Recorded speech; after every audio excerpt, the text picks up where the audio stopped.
Hello, everyone. So today we're going to look at some really useful frameworks that marketers use to structure their digital strategies. Why frameworks? Because digital marketing is fast moving, and these frameworks will help us stay focused and make better decisions. We're going to look at how brands engage with customers, how AI fits into marketing, and how we can measure what's actually working. So without further ado, the first one is called the 4E framework, and think of it as a way to guide your customer interactions online. So the first E is excite. So how are we going to grab their attention? Things like personalized offers on social media are a great example. So things like Spotify Wrapped or a tailored promotion are things that fall into this excite bucket. The next one is educate. So once we've got them interested, we need to clearly explain what are we offering and why does it matter to them? What value is it bringing to them? The next one is experience. So people want more than words. We want to give them interactive, visual, or even immersive content. So things like augmented reality apps to try on glasses or try makeup, those types of things have to do with experience. And then lastly on here is engage. So the goal is always a relationship and not just a transaction. It's building and nurturing that relationship with that potential client or that client. So loyalty, community, ongoing interaction, those are things that are going to keep people coming back.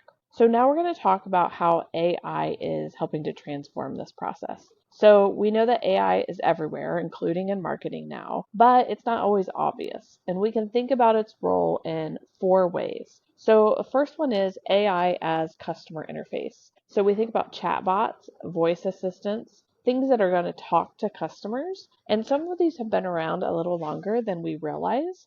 So even when I go to pay my cable bill or pay my cell phone bill, there are chatbots on those sites so I can ask questions. The next one is AI as human enhancer. And these are tools that help marketers to do their job better. So these could be things like AI-driven content recommendations. Things like ChatGPT can help marketers to do this. There's also several different AI tools that marketers can use to help in designing what does that content look like? What are some of the colors used? What are some of the things that are going to attract the different potential client types that they have? The next one is AI as autonomous agent. This is where AI is doing things automatically. So automation is a piece that a lot of businesses are putting into place. So this can be things like placing ads or sending personalized emails, things that or tasks that you can do without humans being there to have to do them for you. And then last on here is AI in the background. So this is behind the scenes stuff like optimizing websites, managing inventory, recommending what content to show next, thinking about some of our algorithms and how do they work. So artificial intelligence isn't just about tech, it's about using it ethically and making sure that it really does help our customers. This next one is super practical. This is the 7 C's, and this marketing framework will remind us what to pay attention to when we design websites and digital experiences. So the first one I'm going to talk about is context, and this is on the top right here. So context, really thinking about and knowing what your goals are and who your audience is. Who is that ideal client? And what are your goals to serve that client and support that client? The next one is content. This is where we want to create relevant and useful content and make sure it's SEO friendly, search engine optimized friendly, so that people can find it and it's going to pop up for them based on what they're looking for. Community is another one, and this is where we're going to build spaces where customers can interact and share feedback. Customization is where we can personalize when it's possible and people might expect it. This can be as simple as in an email or in a chat bot that we're including their name because we picked it up on the front end. Communication is another one. Be clear, be helpful, be engaging. Commerce, make buying easy across all platforms. And connection, keeping the relationship going even after the sale. Some of the best clients are those people who have already been clients and really nurturing those relationships. So good digital marketing is going to connect people to the brands over time, and it's not just for one click. We don't want just that one transaction. We want to build that relationship so people are continuing to work with us, and we are serving and supporting them over time. So moving into the next framework here, this is the social media engagement wheel. So social media is about connection and conversation. It's not just about blasting out posts and messages, and this model is going to be a helpful reminder of that. So some things that are important here are information sharing. So making sure that we're giving people useful and interesting content that they'll want to share with others. Community fulfillment is where we support people's desire to connect. Think of this as brand communities or user groups. Instantaneous communication is where social media moves fast, and the brand should as well. Dialogue is not just posting, but also responding, asking questions, building a two-way relationship. So it isn't just push, it's really putting things out there and then also interacting and nurturing. And then timely engagement. So making sure we post content when our audience is actually online and engaged. And one thing that's really interesting, and if you're intrigued by this at all, you can do some searches or put into ChatGPT and ask, like, come up with an ideal client. Let's say women age 35 to 55 in the US. And you could put into like ChatGPT and say, this is my type of client. These are the things that they're interested in, and talk to that. So you can basically put into ChatGPT, like, this is my ideal client. Here's some things about my ideal client, like age, where they live, what their interests are. And you can say, like, what are the top two social media platforms that these individuals use?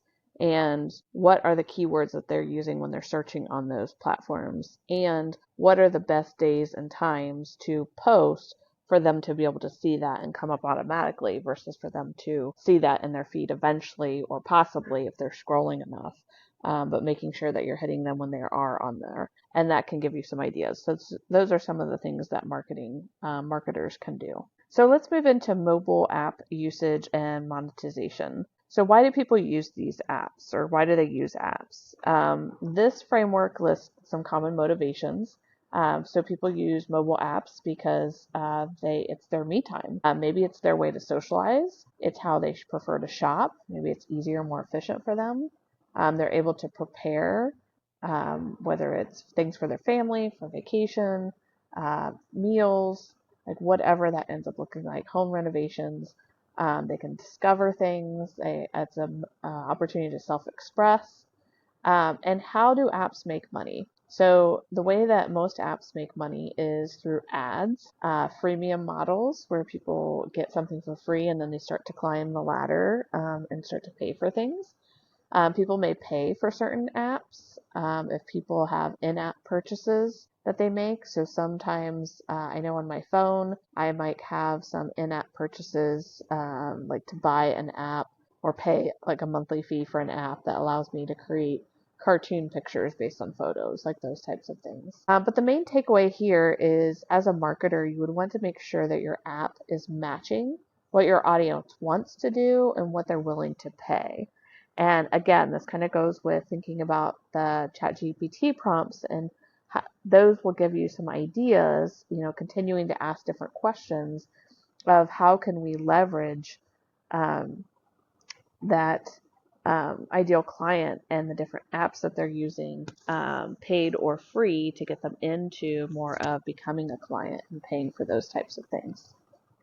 The next thing we're going to talk about is the digital marketing process. So this is a simple process that can be followed when marketing through social channels. The first one is to listen. So use analysis to understand how are people feeling about your brand. Then you're going to do an analysis. You're going to track performance. What are hits, likes, engagement, impressions impressions are how many times is your post being seen, whereas engagements is somebody's clicking on it or commenting on it, things like that. Bounce rates are if somebody goes into your website and a bounce rate is telling you from certain pages how quickly are they bouncing after they come into your, say, homepage. If they're like within 3 seconds, they're bouncing out of your website. So they're not really capturing a lot of information versus how long are they staying. And then also another way to analyze is conversions. So from people who come into your space, how many convert to being a paying customer? And sometimes some methods, they're going to vary based on what it is that you're tracking conversions, But even like a 2 to 5% conversion of how many people are visiting like your site or seeing your posts can be huge, which sounds very, very low if you're thinking about it outside of like the lens of being in marketing or an entrepreneur or a retailer or something like that. So thinking about if it's like 2 to 5%, how many times do you need to post, or how many people do you need to hit your website in order to get that conversion, which could also just be an average and not necessarily um, what happens in all cases. And then the last step here is do. So you use what you've learned to adjust and improve your campaigns. Marketing is never set it and forget it. It's an ongoing loop of listening, learning, and improving. So to make this slide even better, it probably could have been circular to show that you're always constantly going through this cycle. The next thing I want to talk about is influencer marketing, and many of you have likely seen this and maybe you didn't have a name for what it was, or you've heard about influencers. So influencer marketing is huge, but it has to be done right. So here's how to think about it. Influencers can be big celebrities or they can be small niche creators. You want to make sure that the influencer is matched to the brand and the audience. And you're going to be able to evaluate them on relevance. So how relevant are they to the brand, to the audience? What is the potential reach of that influencer? What's the response that you're getting from the audience? And what is the return? So if you look on the left of this, on the left part of this, it talks about the types of influencers. And you see the celebrity, microblog, social media, specialized, and the amount of money that it can cost for those kinds of things. And these are just ideals, not in all cases. But look, a celebrity alone, 45,000 to 3 million for a post. So you want to make sure that your return on that investment, that the people who are seeing that, especially like if we look at Selena Gomez here, um, those people who are seeing this ad, are we going to get a return on the investment that we put into this particular post? You always want to make sure that you're staying ethical, avoid any kind of fake engagement. You want to be transparent about partnerships and keep the message authentic. The bottom line is influencer marketing can be powerful, but it has to be built on trust.